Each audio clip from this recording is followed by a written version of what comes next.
Paknya ini, saya mau nanya dengan Bang Zuma, Bang. Ya, Bagaimana silakan pendapat Bang. Abang masalah anak Batak itu, Bang? Gimana tanggapan Abang dan pemikiran Abang, Bang? Iya, baik. Ya, karena saya ditanya tentang hal ini ya. Jadi eh, seperangkat kemudian aturan atau hukum-hukum di negara kita ini mengatur tata cara beragama, mengatur tentang keagamaan maksud saya, di mana setiap umat itu berhak untuk menjalankan kemudian agamanya masing-masing. Yang dimaksud agamanya masing-masing di sini adalah kitabnya, dan yang dimaksud kitabnya di sini ya adalah yang ori dari asalnya, dan kemudian mereka diberi kewenangan untuk melakukan tata cara ibadah mereka masing-masing. Kita Indonesia memberikan kemudian kebebasan dalam hal ini. Nah, terkadang dalam kita menjalankan agama ada yang kita langgar. Seperti yang terjadi hari ini. Ada yang kita langgar. Entah itu kemudian kita sadari atau kita tidak sadari. Seperti misalnya membicarakan sesuatu tentang agama saudara kita tidak sesuai dengan apa yang ada di dalam kitab yang mereka imani. Itu yang pertama. Yang kedua, tanpa alasan, tapi hanya inisiatif sendiri, hanya dorongan diri sendiri, menista, menertawakan, menghujat sesembahan atau nabi atau rasul dari agama saudara kita sendiri. Nah, itu yang melanggar hukum. Itu yang pertama. Kemudian yang kedua adalah, saya melihat fenomena ini terjadi, entah itu orang-orang yang punya kepentingan ini sengaja untuk tidak mau peduli. Adanya lembaga Bible Indonesia membuat sesuatu keadaan, menciptakan satu keadaan untuk melahirkan adanya perdebatan panjang seperti hari ini dan seterusnya. Lembaga Bible Indonesia mencetak sebuah buku yang diimani oleh saudara kita Kristen tidak sesuai dengan kaidah yang seharusnya, sesuai dengan bahasa aslinya. Masuk ke dalam bahasa Indonesia justru lebih kepada keislam-islaman daripada kekristenan itu sendiri. Sehingga mengajarkan kemudian orang yang punya misi tertentu untuk memurtadkan tampil seperti keislam-islaman, menyebut kemudian sebutan-sebutan yang islami, ya, sengaja untuk apa? Untuk memurtadkan orang. Nah, itu juga karena dorongan Bible itu sendiri, perwujudan dari Bible itu sendiri. Sehingga apa yang terjadi? Umat Islam bereaksi. Ketika terjadi reaksi dari umat Islam akibat ulah daripada sekelompok orang, maka yang terjadi seperti yang ada kita lihat. Anak Batak secara gelap mata kemudian menghina, menghujat Nabi Muhammad SAW. Itu didorong karena apa? Karena adanya kemudian dari Bible yang menyebabkan kemudian umat Islam juga mengangkat bicara terkait dengan konsep ketuhanan, tentang konsep kitab suci, tentang konsep kenabian dan seterusnya. Andai saja Bible ini diterjemahkan dengan jujur, dengan yang sebenarnya, maka tidak ada dialog.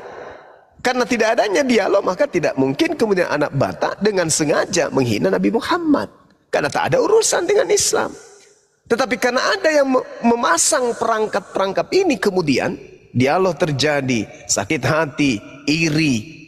Apa yang terjadi? Debat sudah tidak sehat. Dikarenakan saling menghujat, saling membenci, saling memaki satu sama lain. Siapa yang menjadi sumbernya? Siapa yang harus bertanggung jawab? Ya, lembaga Bible Indonesia. Saya kira itu, Bung. Itu biang keroknya itu di situ. Biang keroknya itu di sana. Dan itu bukan cuman, lembaga Bible ini bukan cuman membodohi Islam awam, bahkan membodohi juga umat Kristen itu sendiri. Ada yang berdialog dengan saya. Kenapa Anda menyebutkan kemudian kata Alkitab? Dari mana dasarnya kau mengambil kata Alkitab? Apa jawabannya? Dari dasar laut. Itu jawabannya itu. Dari mana kau ambil kata Alkitab masuk ke dalam Bibelmu? Dapat ilmu dari mana? Dari laut, kata dia. Ini karena kekurangan ilmu, hanya dogma, doktrin. Dia begitu lahir, ini Alkitab ya nak, ini Alkitab ya nak, ini namanya Alkitab ya nak, ini Alkitab ya nak. Padahal Alkitab itu adalah Al-Quran. Yang disebut Alkitab itu adalah Al-Quran.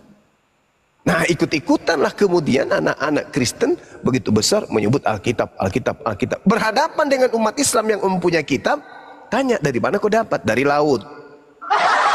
Karena mereka bingung mau jawab apa.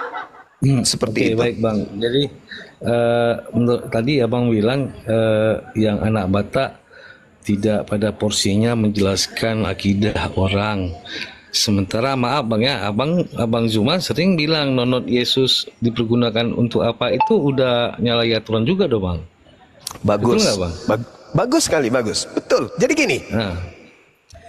Coba Anda lihat jejak digital Bang Zuma ketika menyatakan hal itu.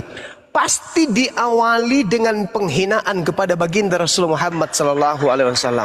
Entah itu dikatakan nabiku kemudian memperkosa budak, entah itu kemudian salurkan nafsunya kepada anak menantunya, atau entah itu kepada janda-janda dan seterusnya, atau kepada anak bocil di bawah usia dini. Pasti itu, pasti diawali salah satunya itu. Maka muncul pertanyaan, kalau menurut saudara Yesus itu manusia 100%, tinggalkan dulu ketuhanannya, dia laki-laki tambun, dia perjaka yang sehat, dia adalah laki-laki yang sempurna, cakep, ganteng dan seterusnya. Dia punya kelamin, dia makan, dia kemudian memiliki saripati dalam tubuh berupa sperma. Pertanyaan saya, Yesus lampiaskan spermanya melalui apa? 1. Nikah, 2. Mimpi basah, 3. 501. Ini pertanyaan manusiawi. Kewajiban saudara Kristen menjawabnya. Itu bukan menghujat, itu pertanyaan. Siapa suruh menuhankan manusia? Jadi itu bukan menghujat, hanya mengkanter hujatan saudara-saudara Kristen terhadap nabiku. Dibilang menggauli anak kecil segala macam, maka muncul pertanyaan, Tuhanmu melampiaskan birahinya dengan cara apa? Dia manusia biasa. Apa buktinya dia manusia biasa? Pada saat seusai dia puasa, maka laparlah Yesus. Butuh makanan, ada lambung, ada usus. Berarti ketika makanan masuk dikelola oleh tubuh, pasti kemudian makanannya, saripatinya ada yang menjadi daging, ada yang menjadi darah, ada yang menjadi sperma. Kayak mana caranya melampiaskan spermanya? Kalau saya lebih baik memilih nikah, karena di dalam Injil Filipus 49 Maria Magdalena disebut sebagai bini Yesus. Demikian. Baik. Nah, klik Abang tadi masalah nonot itu berarti bertanya, sementara anak AB bernarasi. Kira-kira di situ saya sudah menanggapi itu Bang. Jadi gini Bang, kalaupun kasusnya si AB ini naik, sudah itu terjadinya nanti ada apologet yang di Muslim dipanggil, mungkin Bang ya, nama Abang itu bakal Abang hadiri apa gimana Bang? Saya rasa kalau panggilannya itu kasusnya memang terkait dengan saya, ya saya hadir karena panggilan. Tapi saya rasa saya tidak berdiskusi dengan anak Batak dalam kasus ini. Ketika dia dilaporkan dalam kasus tertentu, itu tak ada kaitannya dengan saya. Karena begini Maka, Bang. Sabar. Karena yang dilaporkan kemudian oleh pelapor adalah hujatan beliau terhadap hadits. Maka yang harus hadir di sana adalah saksi ahli tentang hadits untuk mengetahui itu.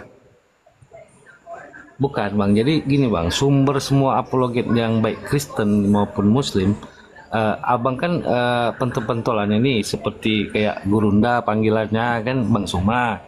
Itu mungkin ini mungkin Bang ya. Kalaupun Abang nanti dipanggil, apakah Abang menghadiri ataukah Abang mangkir apa gimana Bang? Kalau saya dipanggil saya hadir. Oh itu Bang ya. Iya. Iyalah bang, Tapi harus hadir ya, bang. iya saya hadir. Emang kau pikir apakah? Enggak, biar apple to apple. Sama orang Kristen juga, debater Kristen kalau dipanggil hadir, jangan kabur ke luar negeri. Pertanyaan tolol kau itu. Iyalah. Jangan kabur ke luar negeri. Enggak. Santai-santai kita, santai-santai. Saya kan cuma mau berandai aja dengan Bang Zuma. Bukan Iya, berarti Bang Zuma bakal dipanggil enggak bang. Ya namanya ini bang ya, kasusnya ini kan lagi Tahu nggak marah-marah. kalau banyak penghujat Kristen itu kabur ke luar negeri? Kau tahu nggak apa? Biar kau nggak tahu? biar guru ndak, Bunda Rahma biarin.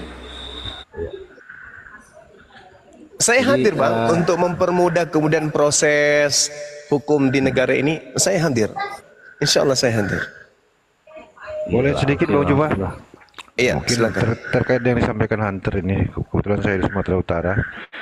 Jadi gini Hunter, kalau mengenai yang AB yang ditanyakan, dia menyampaikan berdasarkan pendapatnya tanpa kalau dia berkata dia belajar Islam 8 tahun, sering disampaikannya, tapi nyatanya dia tidak bertanya pada umat Islam, pada ulama, kepada yang berhak untuk menjabarkan ilmu. Ya, dia belajar sendiri mungkin. Dalam Islam, belajar itu harus bersanad sampai kepada apa yang diajarkan oleh Rasulullah, Nabi Muhammad sendiri, karena dia yang paling paham tentang Islam.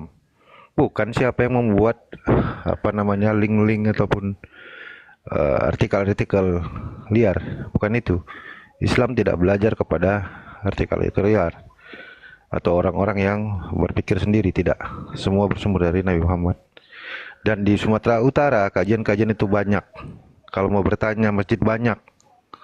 Kalau mau belajar itu banyak tempatnya. Kami tidak menghalangi kalau memang ingin tahu. Ya, dan sudah lama si AB ini berdiskusi dengan kami. Banyak mengenal umat Islam. Lingkungannya juga banyak umat Islam. Kenapa dia tidak bertanya dulu? Dia melakukan hal yang menyesatkan pemahaman dan disebarluaskan di media sosial. Itu yang kami tidak senang gitu ya. Cara-cara seperti ini, dan kami di Sumatera Utara seringkali bersosialisasi kepada siapapun yang menyimak debat lintas agama, ya, janganlah berupaya untuk melakukan hujatan atau fitnahan yang bisa terkena hukum. Kami sudah seringkali menyampaikan, ya, ketika Anda sudah berhadapan dengan hukum, sulit Anda membela diri. Gitu, jangan main-main dengan itu. Kami sering kali menyampaikan ini. Hindarkan. Kalau mau bertanya. Itu, jangan menghujat, jangan memfitnah. Banyak umat Islam di sekitar Anda, tanyakan. Media informasi mudah untuk didapatkan tentang Islam. Tapi cari dari sumber yang benar. Itu aja ya.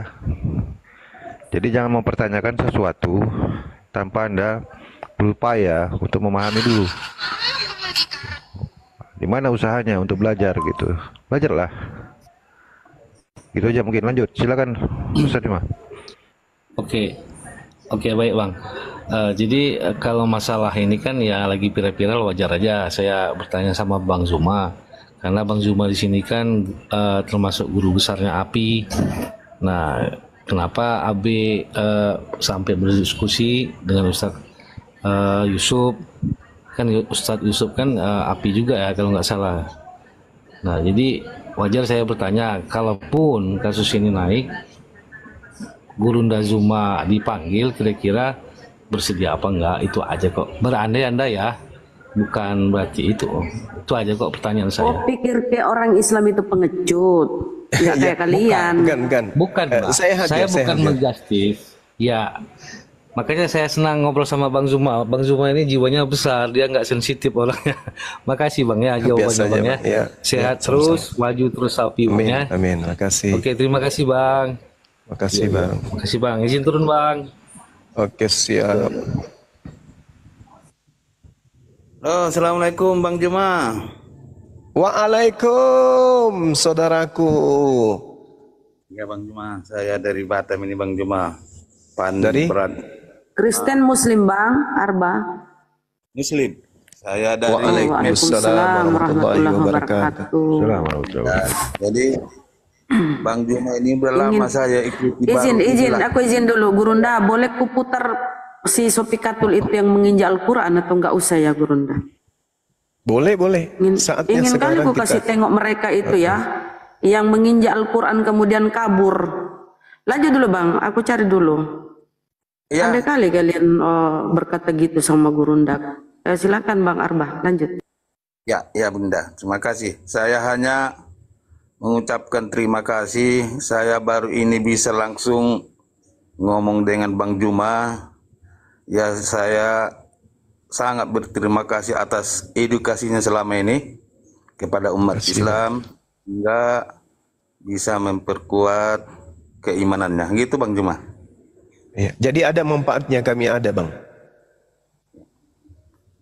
Menurut Abang ini apologet Islam Indonesia ini ada manfaatnya buat umat Islam. Banyak Bang, banyak. Ya, Alhamdulillah.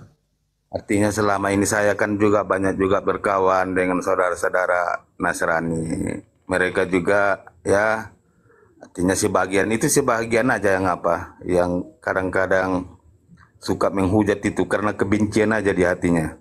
Banyak juga yang tersadar Bang. Ya. Masya Allah, Alhamdulillah. Ya, saya dari Tapanuli juga Bang. Jadi Masya Allah. Ya. Tapanuli Selatan. Ya, saya orang Batak, Marga Subuhan, Kebetulan nama Arba itu nama anak saya. Arbanya itu Ahyar, Rahmat, Bella, Akmal, Jungjung, Rodia. Itu. Jadi bukan saya mau menipu ya. Ini tetes saya hanya artinya untuk ini aja, bikin yang lain gitu. Dari kampungnya Bang Ucap Tebas nih Bang Juma. Oh, ya, Masya Allah. Sahabat saya itu, Bang. Kami selalu menyertai Abang. Oke ya, selalu ya Bang. Ya, Bang, Ya, amin. Terima kasih Bang. Makasih, Bang. Assalamualaikum warahmatullahi Warahmatullahi wabarakatuh. Izin ya Gurundaku dan teman-temanku semua. Tengoklah, setelah menginjak Al-Quran kita, dia kabur. Harusnya mereka mengkritisi ini ya. Nih.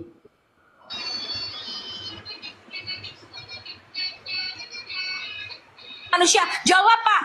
Ini Quran ini di depan saya. Quran ini firman-Nya Allah apa bukan? Saya tanya dulu, kamu tahu arti kodim? Quranmu ini loh Pak. Quranmu ini kalamullah, kodim kekal, bersifat kekal apa tidak? Jawab. Saya tanya, kamu tahu artinya kodim? Jawab. Oh, tadi saya tanya. Quranmu ini bersifat kodim kekal apa tidak? Itu jangan takut. Saya tanya, kamu bilang tadi Tuhan Yesus punya sifat kemanusiaan. Jangan takut, jawab, jangan takut. Jangan takut Pak, saya bicara Anda, jawab. Firmanmu ini Tengok itu oten-oten kabur dia. Ya, itu sebagai informasi juga Bunda Roma, kami ada mendeteksi satu lagi yang melakukan itu, kemungkinan di Sumatera Utara, sedang kami cari datanya, sedang kami kejar. Insya Allah kalau dapat nanti kami expose lagi. Aku lihat itu langsung ini nggak enak. Bikin sakit hati. Andai kau di depanku. Makanya waktu si Topik siapa? Logila itu injak Bible itu saya sakit kali lihat. Dia injak kitabnya orang. Dan dia marah disebabkan karena saya minta kepada sekretaris API waktu itu untuk mengeluarkan surat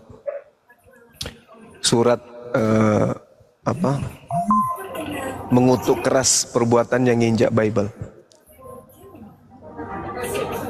Lalu kemudian sekarang yang dia publish kebohongan yang dia karang sendiri bahwa yang menyusun rencana beliau injak Bible itu saya.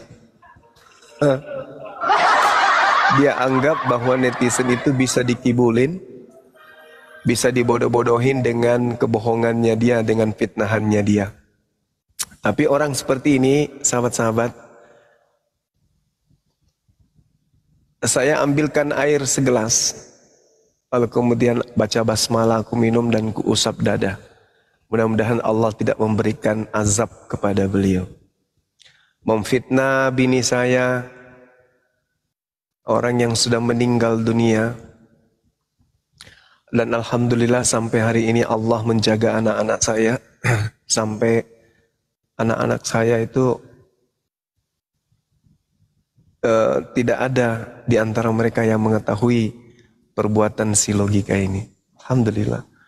Anak-anak saya tidak mengetahui kalau ibunya diperlakukan sedemikian rupa oleh orang tersebut. Saya tidak bisa bayangkan kalau anak saya tahu. Ibunya yang sudah meninggal dunia dibawa-bawa oleh beliau. Kemudian saya difitnah sedemikian rupa yang ya biasanya sih kalau saya melihat kalau orang masih waras ya tidak mungkin sampai sekejam itu. Dia berbicara depan umum seakan-akan tak ada beban. Ngomong seenak perut seakan-akan tak ada beban, menandakan bahwa orang ini ada gangguan. Ada gangguan berat. Ada gangguan berat. Apakah itu karena tekanan ekonomi atau apa? Yang jelas dia begitu berani kemudian menyusun sebuah kata dengan memfitnah saya yang memerintahkan dia untuk menginjak Bible. Katanya ada 2 kandidat. Yang pertama Blender, yang kedua adalah dia. Kebohongannya kemudian sangat mudah diketahui. Saya dengan Blender itu baru beberapa bulan kenalan. Baru beberapa bulan. Saya tahu nomor HP-nya nanti setelah saya di Medan baru kemarin ini.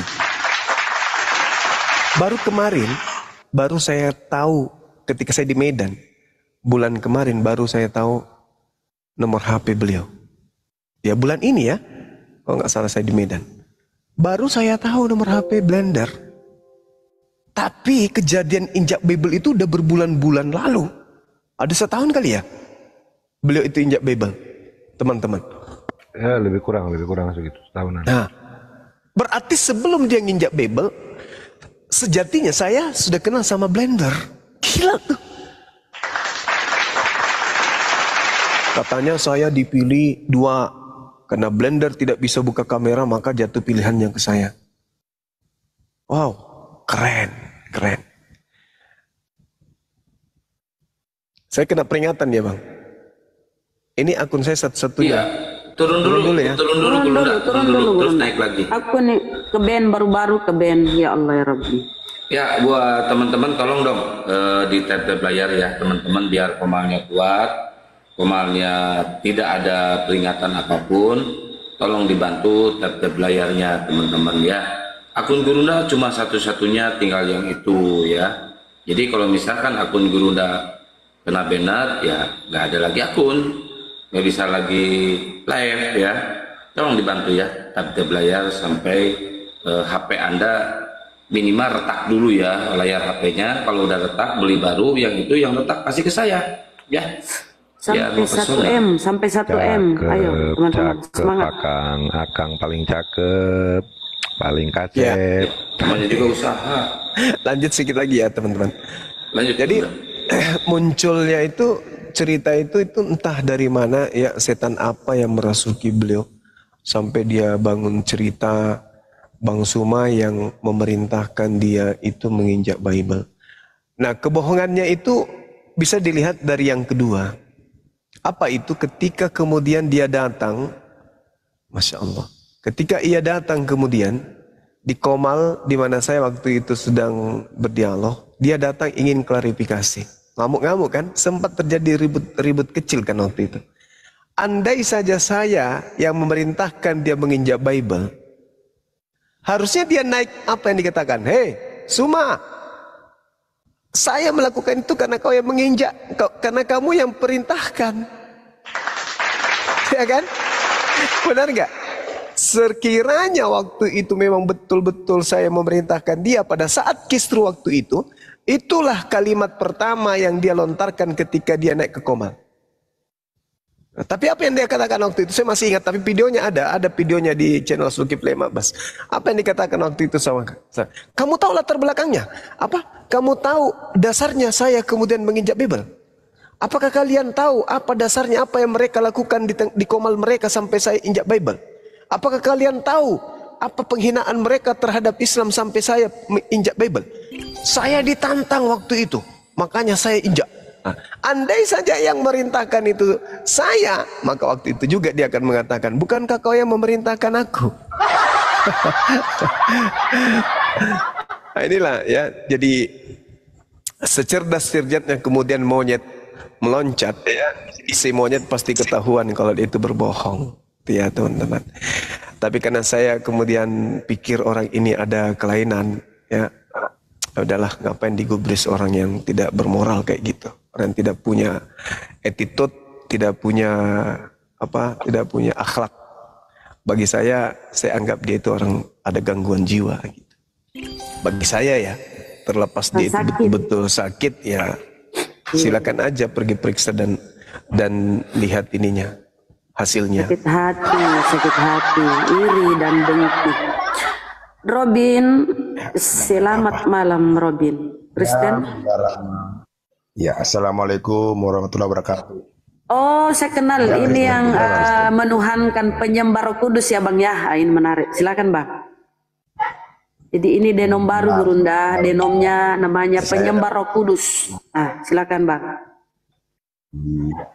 Saya sangat bangga dengan Bang Juma, ini saudara seperguruan saya nih Bunda. Bang Juma ini ya, dalam karate ya, dalam bela diri ini ya. Bang Juma maju terus ya. Selagi itu di dalam yang maha kuasa, maju terus. Iya Gurunda. Iya. Jangan pernah menyerah. Yang penting jangan sampai seperti yang dilakukan logika, menginjak bebel. Itu aja pesanku buat Bang Juma. Tetap baik maju Bang terus, Robin. karena itu adalah tindakan yang salah. Baik, Kita akan Robin. berhubungan dengan hukum. Betul Bang. Betul, Apapun Bang. kita, sehebat apapun kita di dunia ini, kita hukum. Seperti anak Batak, lihat. Kita harus bisa menahan diri. Ya, itulah salah satu iman yang benar, yang suci. Ya, jangan sampai kita mengatakan orang lain itu sekalipun orang lain itu salah. Ya, nggak apa-apa, inilah resikonya. Kita kan punya hukum dunia. Nah, seperti anak Batak, sekalipun dia itu seagama dengan saya nggak meyakini yang apa yang dia perbuat. Itu tidak baik. Terutama di hadapan yang Maha Esa, yang Maha Kuasa, atau di hadapan Allah, itu tidak baik. Tidak baik. Iya, Maka sekarang kita berbicara didengar ini. Didengar. Sama siapa? Sama yang menciptakan kita. Makanya berbicara dengan baik, ya. Sekalipun ada ini seperti ini, kita harus tahan diri. Nah, seperti anak Batak, kan itulah konsekuensinya. Ya kenapa? Karena ada orang yang disakitin. Pada diterima. Makanya harus siap. Makanya ketika kita menyampaikan sesuatu itu, sampaikan dengan santun. Kalaupun ada yang udah mulai panas, kita damaikan. Gitu. Itu yang benar. Ya, seperti Bang Juma luar biasa ya. Ya, Bang Juma ini hanya menjelaskan. Bang, kasih. Hanya menjelaskan apa yang ada di dalam Bible. Tapi dia nggak pernah seperti yang dilakukan logika, menginjak-injak, nggak pernah. Dia menjelaskan, ya, supaya apa? Karena apa ini yang diajarkan di dalam Bible? Kenapa kalian lawan? Nah, itu yang diajarkan. Yang ini saya ikutin terus. Ini saudara saya perseguruan ini. Ya, Keren. kenapa kalian tidak lakukan? Benar. Mengapa kita? Karena ya kan seperti dalam Kristen, Yesus itu nggak pernah mengajarkan menyembah manusia, nggak pernah. Ya, saya sendiri. Makanya saya menyembah apa? Menyembah Roh Kudus. Kalau dalam saudara saya namanya Ruh yang Suci. Nah, begitu. Ya. Bang Saya Robin pikir boleh manusia. bertanya Bang Robin. Bang Robin di wilayah boleh. Medan atau di Sumatera Utara sekitar Medan? Kalau saya di Medan, Pak. Kapan-kapan bisa bertemu kita Bang untuk buat konsolidasi sesama umat beragama ini supaya di medsos Boleh. kita bisa redam. Iya, boleh. Ya, karena memang nggak baik buat Sumatera Utara. Saya orang Sumatera Utara, selama ini kita kan tahu ya di real life kita ini nggak pernah ada masalah ya. Iya, inilah yang dikehendaki daripada Yang Maha Kuasa itu. Kita damai, rukun. Ini sebenarnya, inilah. Jadi ini, maaf ya, saya bukannya membela. Bentar Pak Robin, saya sapa dulu Bang Happy, Muslim apa Kristen Bang Happy? Nanti kita ada Pak Oboy mau diskusi sama Gurunda Juma. Mohon yang lain nanti idem ya. Bang Happy, Muslim apa Kristen? Agnostik. Agnostik, baik. Bang Robin, ada yang mau disampaikan lagi? Silakan, jangan terlalu ini. Mau ada diskusi soalnya ini. Oke, boleh. Jadi itu aja buat kita semua. Ya, terima kasih buat Gurunda yang Juma yang saya hormati, buat Pak Ustadz Juma, buat saudara-saudara yang lain. Islam. Baik, sahabat Robin. Masya Allah. Kita bersatu ya.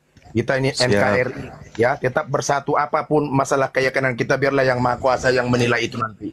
Di akhirat maupun seperti apapun kita, ya harus kita lakukan yang baik ya, menurut yang Maha Esa itu, menurut yang Maha Kuasa itu. Jangan menurut manusia. Jangan pernah kita mempertuhankan manusia. Itu aja intinya, ya. Pertuhankanlah yang Maha Esa, yang Maha Kuasa, yang tidak bisa dimengerti oleh manusia, ya. Itulah yang kita pertuhankan, ya. Yang tidak pernah mati. Itu yang perlu kita pertuhankan. Karena Tuhan itu tidak pernah mati, ya. Itu jelas. Iya, Bang Robin. Merdeka, Bang Robin, merdeka. Iya, di DM saya nomor kontaknya Bang Robin biar kita bisa bertemu Bang ya, ngopi-ngopi di mana gitu. Boleh nanti. Ya. Saya izin follow itu, saya izin follow ya. Oh iya, silakan itu Rama, Bunda Rama. Silakan. Saya memang udah follow Bang Robin ini memang. Bunda Nadia itu, Bang. Bunda Nadia itu, Bang. Saya Nadia orang. Oh, Bunda Nadia ya. Oh, kita Bunda Rama. Ya. Bang Handi, monitor Bang Handi. Bang Handi. Bang Handi. Bang Handi nanti moderatorin ya, Gurunda sama Penatua Oboy. Ada apa ini? Ada Penatua Oboy mau diskusi sama Gurunda. Oke, silakan, bagus itu. Ya, sambil menunggu ini yang agnostik, silakan kalau mau bertanya ke Gurunda silakan. Iya, noise, selamat malam. Akang, suaranya noise itu kayak ada jangkrik. Noise. Saya jangkrik. Bukan, jangkrik apa jangkrik? Iya, di rumah ada jangkrik ini. Di rumah ada. Iya. Oke. Bisa dimulai? Boleh. Assalamualaikum, Kanda Peta Lempu. Waalaikumsalam. Assalamualaikum warahmatullahi wabarakatuh. Peta. Mau sedikit apa sih namanya? Berbicara tentang latar belakang dulu boleh? Boleh, silakan Bang.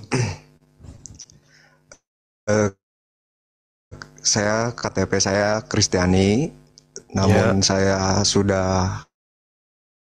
maksudnya sudah tidak lagi beragama alias agnostik. Saya cuma mempercayai Tuhan.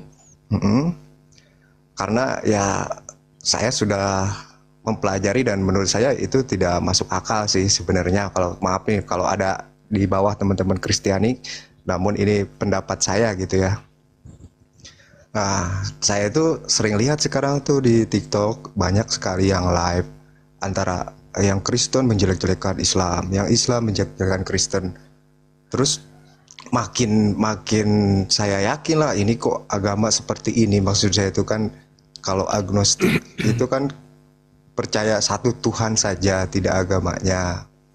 Terus saya sedikit Bang Juma mempelajari tentang Muslim sekarang tuh, tentang Islam. Terus saya lihat kan nama Bang Juma itu selalu naik tuh. Tertarik tuh saya. Terus saya sedikit membaca sejarah tentang Islam. Ada beberapa pertanyaan Bang Juma. Ya. Semoga aja ya ada hidayah juga buat saya. Soalnya saya juga jujur saja saya seorang agnostik, namun saya merasa hampa juga sekarang. Karena ada kegundahan tersendiri dalam hati saya itu. Ada ketakutan ketika saya meninggal itu seperti apa kalau saya tidak memeluk agama. Ya, izin saya nyapa dulu Gurunda, izin Pak Penatua Oboy, selamat malam. Malam. Salam kenal Bang Juma buat yang lain. Ya, salam kenal Bang. Ya, sebelum ke Pak Oboy, ini Pak Penatua izin ya, Gurunda sama Bang Happy dulu. Silakan Gurunda. Silakan. Ada opung di bawah, opung rambe, Akang. Oh, ada begini. Minta naik opung biar saya di bawah. Opung rambe naik opung. Iya Bang, terima kasih ya Bang Bejo. Bisa dilanjutkan? Ya, silakan. Begini Bang, saya kan membaca historical tentang terjadinya yang Nabi Muhammad naik ke langit itu, apa namanya tuh? Lupa lagi saya. Isra Mi'raj. Nah itu. Ya. Kan itu terjadinya itu sebelum Masjid Al-Aqsa itu diberi nama Al-Aqsa Bang. Maksud saya kan mengapa di Al-Quran sudah disebutkan Al-Aqsa sedangkan peristiwa itu terjadi sebelum Nabi Muhammad itu sebelum tanah itu diberi nama Al-Aqsa begitu. Terus boleh beberapa, coba satu lagi deh. Terus satu lagi gini Bang, saya pernah melihat peta kuno lah. Tidak ada tuh yang namanya Mekah, sedangkan saya kan membaca historical tentang adanya Mekah itu dari Ibrahim ya, kalau di Islam Ibrahim itu kan yang membangun kota Mekah kalau nggak salah. Iya. Awal mulanya kalau dalam histori Islam. Sedangkan di Mekah itu di peta 1200 Masehi itu baru ada. Belum ada. Coba saya mau minta penjelasannya gitu, Bang Juma. Terima kasih. Iya, baik. Bismillahirrahmanirrahim. Jadi yang pertama tadi terkait dengan Isra Mi'raj. Baginda Rasulullah Muhammad SAW adalah hamba Allah. Diterangkan kemudian di dalam Al-Quran. Bismillahirrahmanirrahim. Subhanalladzi asra bi'abdihi laylan minal masjidil harami ilal masjidil aqsa. Jadi yang memperjalankan kemudian Nabi Muhammad bukan Nabi Muhammad itu sendiri, melainkan yang maha pencipta, yang maha kuasa, yang bisa melakukan apapun terhadap makhluknya, yang melakukan itu. Sehingga tak ada yang mustahil dalam hal ini ketika kemudian Allah menginginkan memperjalankan Rasulullah. Ini adalah satu cara Allah ya untuk menggelitik akal manusia. Makanya kemudian Allah menciptakan manusia itu sebagai makhluk sempurna dalam bentuk fi aksani takwim. Kesempurnaan daripada wujud manusia itu adalah eksistensi keberadaan Allah di alam semesta. Aku menciptakan manusia untuk mengajarkan kepada kalian bahwa aku itu ada. Maka satu-satunya makhluk yang diciptakan dengan sempurna yaitu manusia. Sehingga apa yang terjadi? Allah menggeliti akal manusia sehingga manusia mampu kemudian berkarya dan menciptakan kendaraan yang disebut pesawat, di mana pesawat ini mempersingkat waktu dan jarak yang begitu jauh. Mempersingkat jarak dengan menggunakan waktu yang singkat. Seperti yang kemudian dipercontohkan oleh Allah akan perjalanan baginda Rasulullah Muhammad sallallahu alaihi wasallam. Nah, kemudian ketika penamaan ini ketika kita berbicara mengenai hal tersebut, memang sebelumnya belum dinamakan Masjidil Aqsa.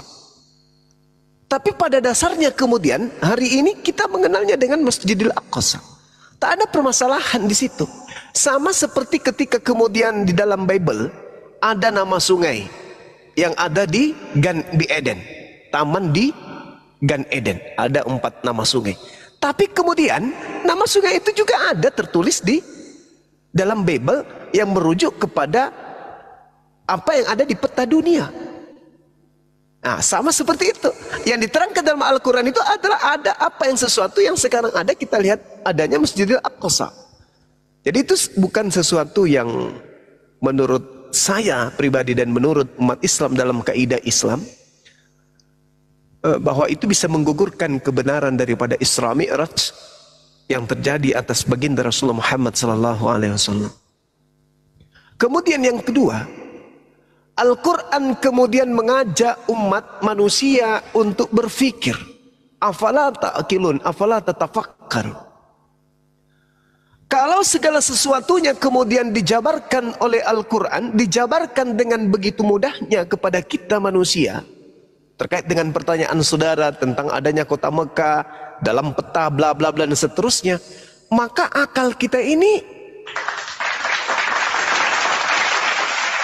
mengantarkan kita kepada keadaan lebih cepat pikun. Karena dengan banyak berpikir manusia itu kemudian menghalau datangnya pikun di usia dini. Artinya apa? Tidak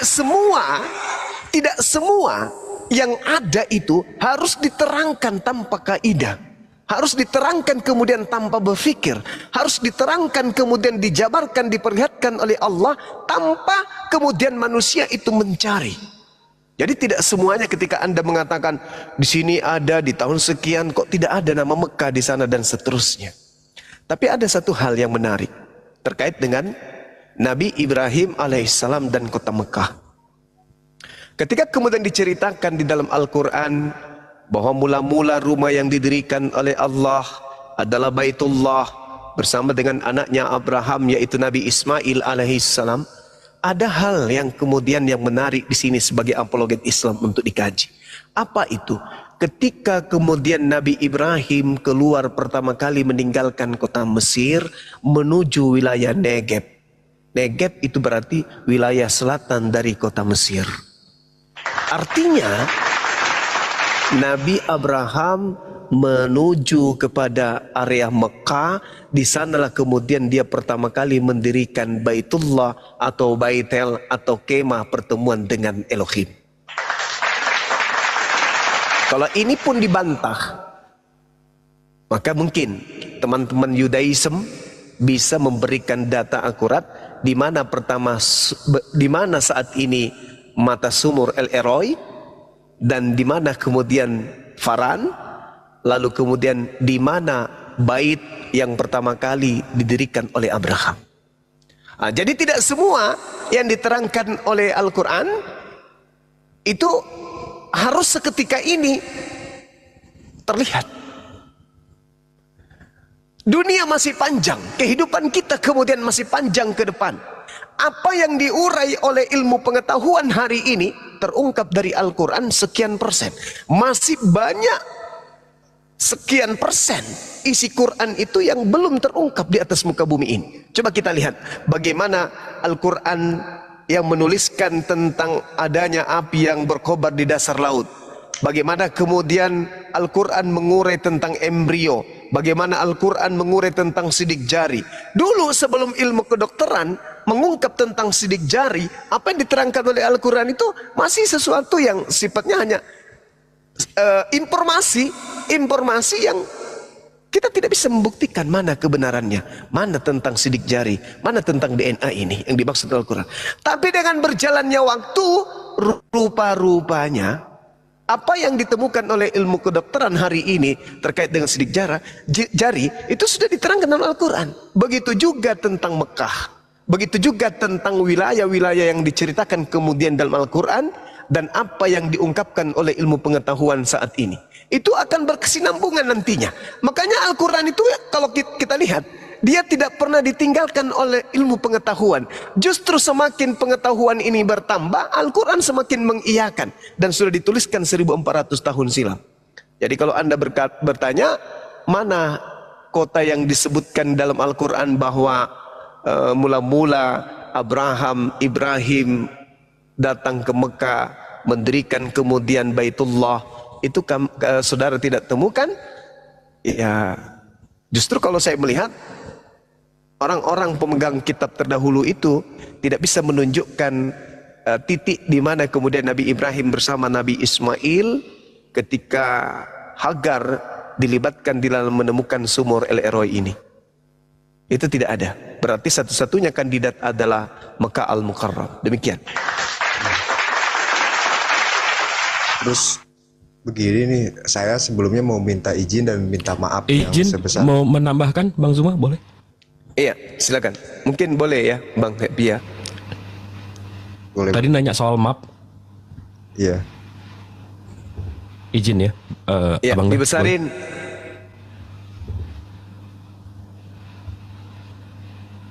Ya, bismillahirrahmanirrahim. Jadi di map nggak ada, mungkin agak ini ya, membengongkan ya.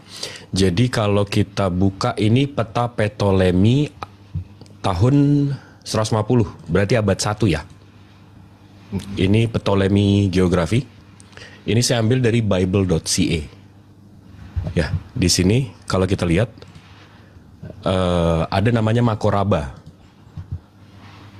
Nah, di Makoraba ini kalau kita lihat dari Dictionary of a Greek and Roman Geography, Makoraba ini sekarang disebut Mekah. Jadi catatan Romawinya mereka tidak menulis Mekah, tapi mereka menamakan sendiri itu Makoraba, Bang. Nah, mereka habis itu ya, betul kan. Mohon maaf. Ini tahun 150, abad 1, 2. Iya.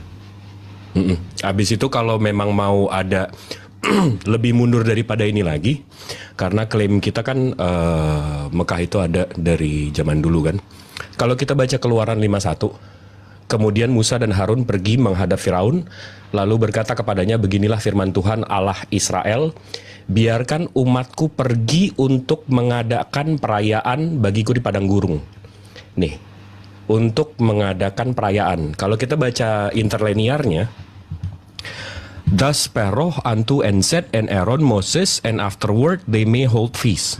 Yang hold feast ini artinya mengadakan perayaan. Perayaan apa sih nih sebenarnya? Kan kita mau tahu.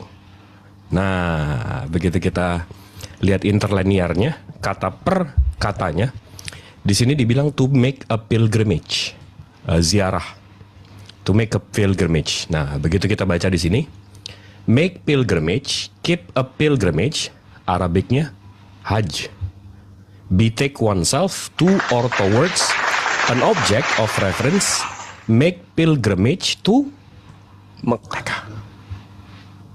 Nah, jadi di sini maksudnya kemudian Musa dan Harun pergi menghadap Firaun lalu berkata kepadanya, begitulah firman Tuhan Allah Israel, biarkanlah umatku pergi haji bagiku di padang gurun. Jadi Musa juga udah disuruh ke Mekah. Nah, ini berarti berapa? 3000 tahun sebelum Masehi.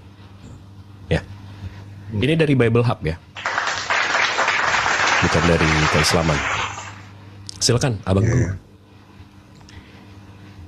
Iya, Masya Allah. Nah, inilah yang saya katakan bahwa saya akan terungkap. Yang tadi yang penjelasan saya bahwa apa yang ditemukan dalam Al-Quran itu akan terungkap dengan sendirinya. Subhanallah. Lagi-lagi yang menerangkan itu ilmu pengetahuan, Bang. Bang, saya mohon izin dan minta maaf nih, kan saya sedang, jujur saya sedang mempelajari Islam sekarang tuh kan. Saya pernah mempelajari Hindu, Buddha juga. Namun saya belum mau mempelajari Islam waktu itu karena ya pikiran saya Islam itu kekerasan lah seperti itu. Namun saya sekarang lagi mempelajari Islam dan saya mau minta maaf kalau saya itu sering masuk room Kristen dan mengaku Islam karena saya tahu ilmu tentang Kristen yang menurut saya tidak logika dan saya sering mendebat dengan para pendeta. Jadi mohon maaf nih untuk sahabat-sahabat Muslim kalau saya sering mengaku Islam, dan semoga aja ada hidayah lah, dan saya juga masih belajar dan tanda-tanda hidayah Islam. Begitu. Ya, silakan. Namun masih banyak juga sih. Tapi saya mau mencari lagi tentang kebenaran lah. Tapi memeluk Islam itu nggak pernah jadi ulama, ustadz dulu, Bang. Itu sih dari saya. Iya. Sama ya orang sekolah kan SD dulu, Bang. Iya. Cuman masih kalau misalkan persentase masih 45%-an lah. Soalnya saya bukan saya menjelekan agama lain ya, cuman saya kan sering melihat dari segi histori dan segi ketuhanan. Mohon maaf untuk agama lain menurut saya tidak masuk logika lah kalau menurut saya pribadi ya. Mungkin keimanan mereka berbeda-beda. Nah, saya sekarang sedang mempelajari Islam dan saya belum sepenuhnya susah itu seperti itu. Masya Allah. Jadi proses menuju Islam ya memang harus lebih mengedepankan kemudian akal daripada doktrin, dogma ya. Karena saya tidak mau memeluk agama karena satu ikut-ikutan, kedua karena warisan saya ingin mendapatkan karena diri saya sendiri, makanya saya sekarang agnostik seperti itu, Bang. Iya. Kalau abang lahir dari keluarga mana, Bang? Saya Kristen, Bang. Oke, lanjut, makasih.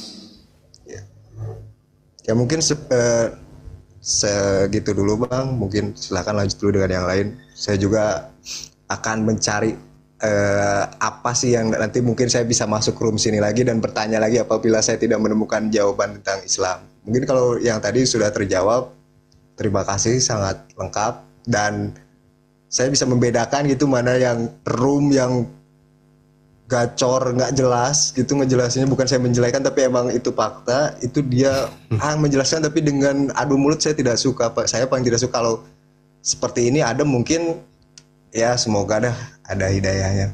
Terima kasih. Tapi udah terjawab belum Bang soal Islam, agama kekerasan dan seterusnya? Karena kalau Abang belum purely belum menguasai itu, saya bisa tunjukin datanya untuk membantah sama sekali pemikiran-pemikiran seperti itu. Itu sih terbawa karena agama saya yang terdahulu. Mungkin saya sudah sedikit terdoktrin tentang ajaran-ajaran di gereja itu. Mau saya tunjukin faktanya kayak gimana Bang? Boleh, silakan. Izin Bang Zuma, boleh? Silakan. Bang Jibril bisa membesarkan diri sendiri ya? Alhamdulillah. Nah, oke. Lanjut. Kok gelap?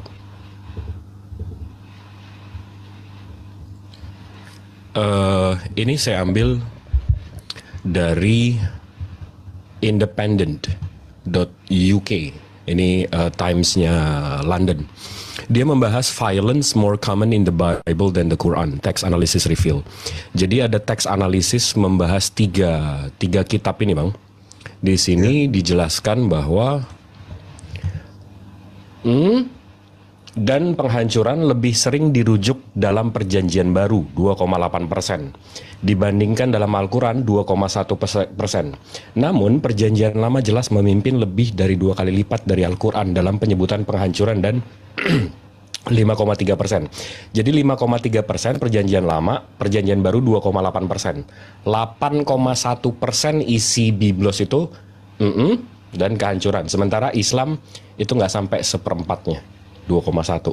Itu dari teks ya. Habis itu di sini kita bisa lihat ada namanya buku Body Count. Di sini ada semua agama, anti, Buddhis, Christian, Indic, Islamic, Primal sama Cynic. Cynic itu Chinese.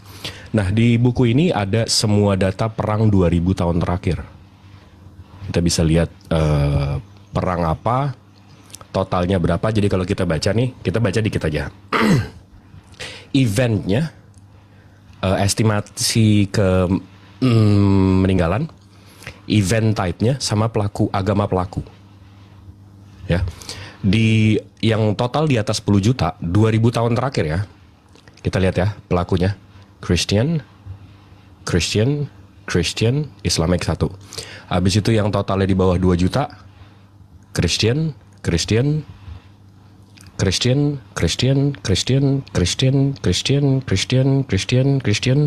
Islamic 1.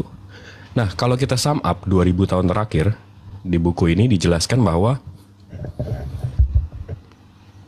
ini death toll distributions world civilizations dari tahun 0 sampai tahun 2008. Si paling kasih ternyata korbannya paling tinggi dari semua agama.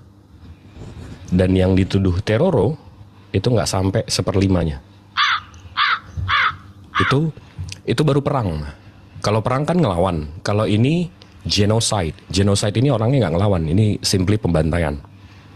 Nah, begitu kita lihat sum up-nya, si paling kasih nih 10 kalinya lebih banyak naik daripada yang dituduh teroro. Nah, ini fakta ya. Ini nggak bisa. Ini bukan opini, bukan menurut saya, bukan. Ini faktanya. Jadi agama yang abang pikir teroro, kekerasan ini apa segala macam, justru korbannya paling sedikit dibanding si paling kasih. Ya Bang ya. Namun Bang, Dinda Jibril, sorry Bang Happy. Ya. Ditampilkan lagi datanya deh, sekali lagi.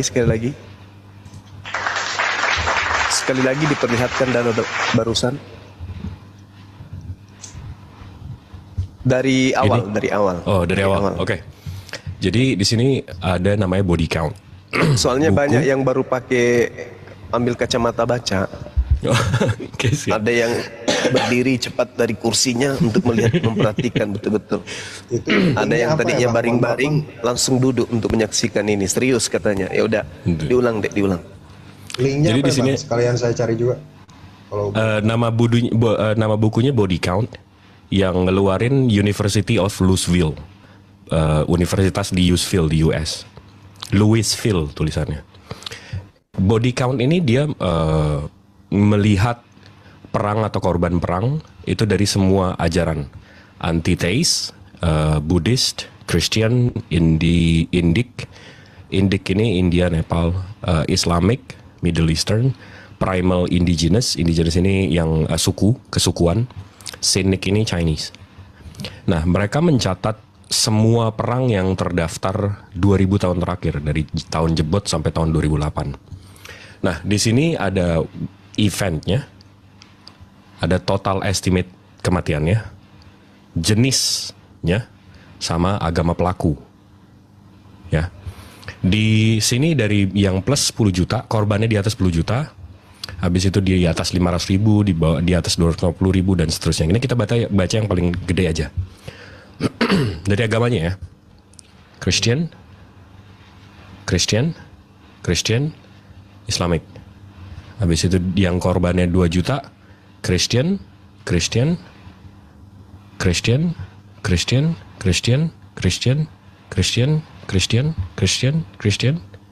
Islamic. Nah, begitu di sum up dari semua perang ini, death toll distributions world civilizations dari tahun 0 sampai 2008. Christian 177.941.750.000 perkiraannya. Sementara Islamic yang paling kecil dibandingin mungkin Buddha, ya, karena dia nggak sebanyak Islam juga. Tapi tetap hampir berapa? 4 kali lipatnya, 5 kali lipatnya, 4 lah. Abis itu perang berarti ada yang lawan, orang berlawanan. Nah, kalau ini genocide, ini pembantaian, ini yang dibunuh nggak ngelawan. Di sini kita langsung ke summary-nya kayak tadi. Si paling kasih, ini Islam 3.900.000. Si paling kasih itu hampir 9 kalinya, hampir 10 kalinya. Nah, kalau di pie chart-nya, pembantaian 2000 tahun terakhir, justru yang dituduh teror yang paling kecil.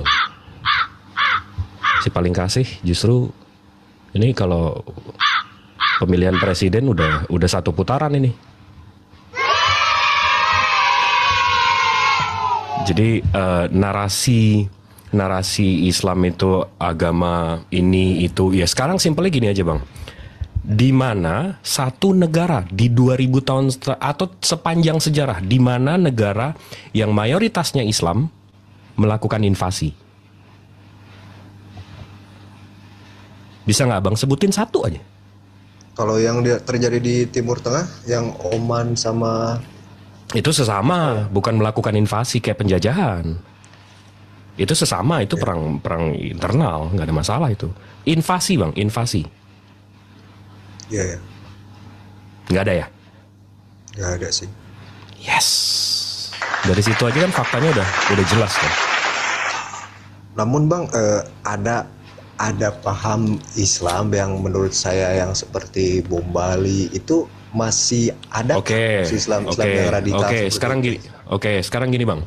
Abang tahu nggak total Katolik di dunia ini ada berapa? Kurang tahu tuh Bang. Ada 1,4 miliar. Yeah. Abang tahu nggak Protestan totalnya ada berapa? Populasinya 800 juta. Islam, abang tahu nggak populasinya ada berapa? Berapa tuh? 1,9 miliar. Jadi kalau Katolik dan Protestan dipisah, Islam itu lebih mayoritas daripada kalian semua. Tapi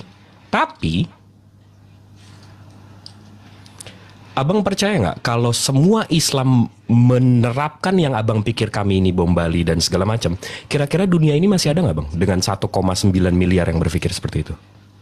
Iya, sudah hancur sih, cuman maksud saya jadi gini Bang, kita nggak bisa gitu. Ya iya itu ini poinnya, ini poin saya. Abang nggak bisa menjudge 1,9 miliar Muslim oleh kejadian 1-2 dari yang kurang dari 1% yang punya pemahaman seperti itu. Itu sama aja saya melihat kalau Kristen itu penjajah, Kristen itu invasi, setiap 5 tahun pasti ada perang, dan seterusnya. Saya nggak bisa menjudge agama abang dari yang 1% itu Bang. Paham nggak? Yeah. Dan bom Bali itu udah hampir 14 tahun yang lalu Bang. Jadi kayak lebih banyak anggota ekstremis Kristen di Amerika yang ngebom rumah sakit adopsi karena rumah sakit aborsi. Itu abang tahu nggak? Kristen ngebom rumah sakit adopsi ini aborsi karena mereka nggak suka aborsi. Tahu nggak? Yang paling parah sih ya menurut saya yang Tanzania itu yang menembak orang-orang Muslim di masjid. Terlalu jauh deh. Gitu. Nah, ya sudah. Gitu. Jadi kita nggak bisa ngejudge satu agama berdasarkan kurang yang dari 1% itu kan, Bang? Iya benar. Ya sudah. Namun begini berarti ya Bang. Islam pun Bang Jibril di apa namanya bahasanya takutnya kena ini Bang Jibril kena. Iya. Ampun. Afwan. Bahasanya diperhalus diksinya. Berarti tidak membenarkan. Kami mengecam, Bang. Mengecam. Begitu kejadian yang di Bali itu, umat Islamnya sendiri mengkecam. Oke. Kami sendiri membenci. Kenapa, Bang? Karena kalau kami membunuh satu orang yang tidak bersalah, itu sama aja kami membunuh seluruh umat manusia, dan itu ada di Al-Quran. Siap. Nggak boleh. Silakan disambung, Bang Zuma. Kalau saya perhatikan Bang Happy ini kok sepertinya pandai berbahasa tapi masih kerdil dalam berpikir. Kalau memandang seseorang itu dinisbahkan kepada agamanya, nggak boleh kayak begitu. Itu namanya pikiran kerdil. Bukan gitu Bang, itu kan saya terdoktrin dari ajaran saya terdahulu. Jadi kan saya mempelajari Islam ini di akhir karena saya terdoktrin bahwa ajaran Islam seperti itu. Jadi doktrin dan media. Ya, bukannya saya kerdil, namun saya kan dari kecil agamanya yang sebelah itu. Ya, abang pakai kacamata kuda, paham. Iya, jadi bukannya saya kerdil seperti itu. Dan juga harus saya sampaikan bahwa memang ada tindakan seperti itu bukan karena oknum, tapi karena agamanya memang. Ada.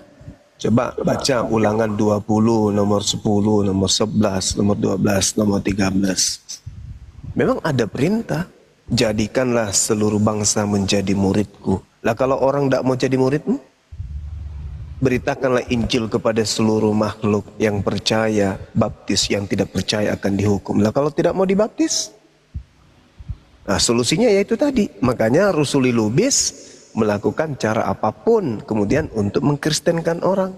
Makanya orang-orang yang mengaku murtadin masih menggunakan kopiah, masih menggunakan baju koko untuk kemana-mana, menggunakan istilah Al-Quran untuk kemana-mana untuk melakukan penjajahan secara akidah. Jadi memang ada agama yang oknumnya ini adalah cerminan dari agamanya. Seperti itu. Ya. Silakan dilanjut. Ya saya juga izin ya kalau misalkan saya masuk room Kristen dan bilang saya Muslim, mohon maaf karena saya ingin mempertanyakan apa yang menurut saya salah di agama mereka. Saya protes Bang, lain kali nggak boleh begitu. Oh nggak boleh.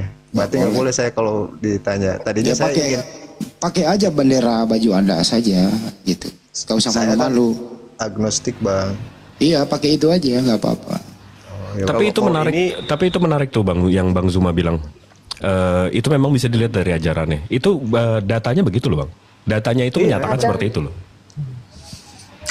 Kadang penyebutan sebagai agnostik itu hanya sebagai kamuflase ya, kadang ya teman-teman, kadang mereka mengatakan dirinya agnostik itu sebagai kamuflase aja, nyamar-nyamar gitu. Tapi semoga Anda ini enggak ya. Saya enggak buat apa kalau saya menyamar-nyamar, saya mungkin udah menentang keras di sini dong. Saya kan bertanya dan saya juga mengambil apa jawabannya. Kalau gitu saya izin. Kalau gitu saya tes dulu, kenapa Anda tidak percaya lagi Kristen? Satu, konsep ketuhanan. Jujur, itu saya sudah beberapa pendeta saya tanya, membingungkan. Meskipun ada beberapa yang masuk dalam ininya seperti itu. Konsep ketuhanan, terus konsep perpajakannya, terus cara ibadahnya, itu saja sih. Ya, selamat malam. Assalamualaikum warahmatullahi wabarakatuh. Abangku, Bang Zuma dan semuanya. Waalaikumsalam, Bang Immanuel. Atau ada tanggapan nggak dari Bang Penatua, Bang Oboy? Kasih kesempatan dulu ya, Bang Jibril. kasih, mungkin saya dengar dulu sebentar Bang. Nggak, jadi untuk Happy, entar dulu, untuk Happy Light udah cukup Bang Juma? Iya, saya hanya melihat adanya ketulusan dari saudara ini, saudara kita ini untuk belajar Islam. Jadi esok hari ketika saudara belum bersyahadat kemudian ya, lalu kemudian masuk ke kaum Kristen, katakan saja agnostik, tetapi saya berasal dari Kristen, tetapi saya lebih cenderung ke Islam daripada ke Kristen. Tidak apa-apa, sampaikan aja kayak begitu. Ya, oh ya, kepada orang di kaum Kristen. Iya. Gak apa-apa, supaya nanti ketika sahabat ini ditanya tentang Islam, ya ada pertanggungjawaban. Ya memang saya belum Islam, tapi saya sedang belajar tentang Islam. Dan Islam saya lihat lebih rasional, lebih manusiawi daripada agama saya sebelumnya. Bilang aja kayak gitu, gak apa-apa. Yaudah, saya pamit ya. Terima kasih ya semuanya atas terus jawaban-jawabannya. Terima kasih. Kalau mereka kecewa Anda meninggalkan Kristen, ya suruh jelasin dong. Bahwa ya konsep ketuhanannya bagaimana sih, perpuluhannya gimana sih. Ya kalau mereka menjelaskan dengan baik, ya silakan kembali ke Kristen, nggak apa-apa. Siap. Aman tuh Bang Juma gitu ya. Ya nggak mungkin lah orang kalau sudah ragu di Kristen tak akan kembali ke Kristen. Karena Happy jangan kemana-mana. Karena otak yang diserang ini adalah otak yang diserang. Kalau otak itu kemudian sudah menggapai tempat kedudukannya sebagai kodrat tertinggi dalam kemanusiaan, maka otak ini akan bekerja dengan sendirinya, bahwasanya apa yang tadinya dikatakan hitam akan tetap hitam, kecuali muncul rasa kemunafikan di situ. Jadi kalau ada orang yang sudah menemukan kebenaran Islam dan menemukan kesalahan di agama sebelumnya, tetapi masih memilih agamanya, berarti di situ ada muncul kemunafikan. Tapi yang saya lihat selama ini teman-teman yang agnostik itu menghabiskan waktu untuk belajar hingga sampai kepada titik mu'allaf. Alhamdulillah justru mereka itu nanti Islamnya kuat. Saya rasa begitu Bang.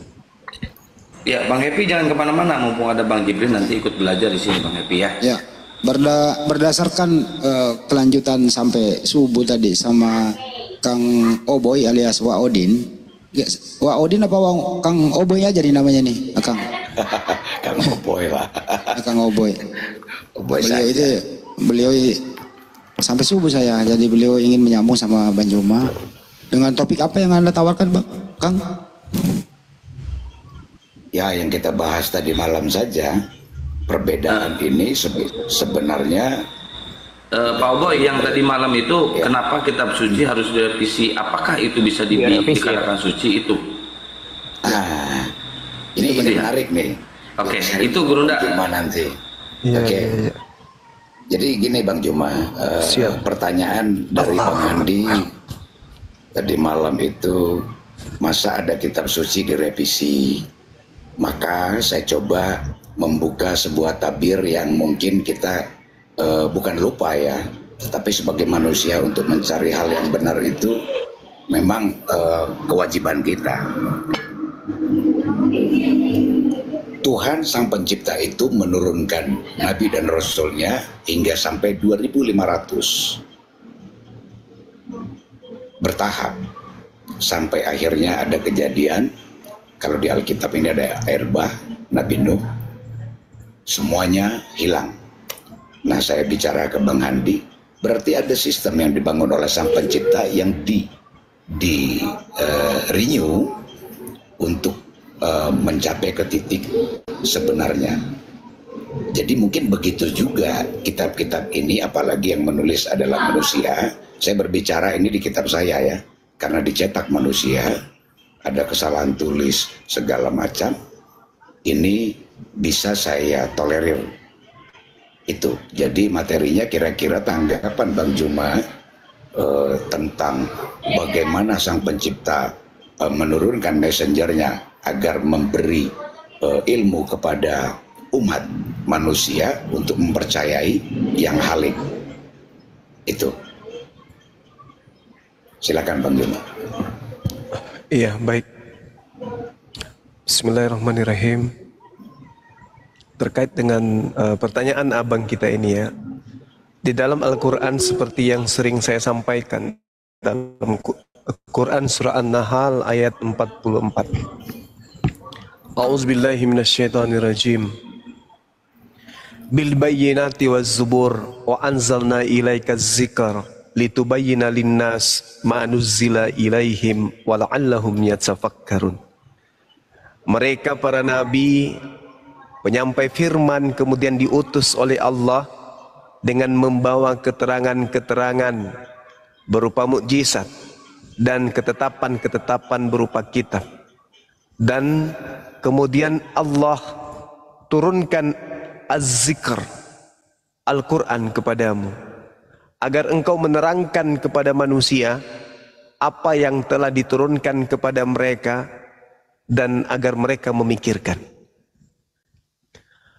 Nah, terkait dengan baginda Rasulullah Muhammad SAW sebagai utusan Allah, cakupan misinya itu luas dan ruang waktu yang digunakan kemudian lebih lama hingga pengajarannya harus sampai kepada titik penghujung kehidupan di atas muka bumi.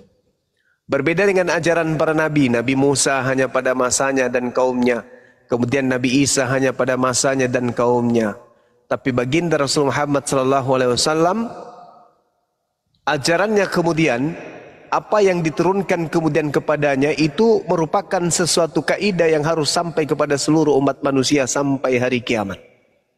Nah, itulah yang diterima oleh baginda Rasulullah Muhammad SAW. Sehingga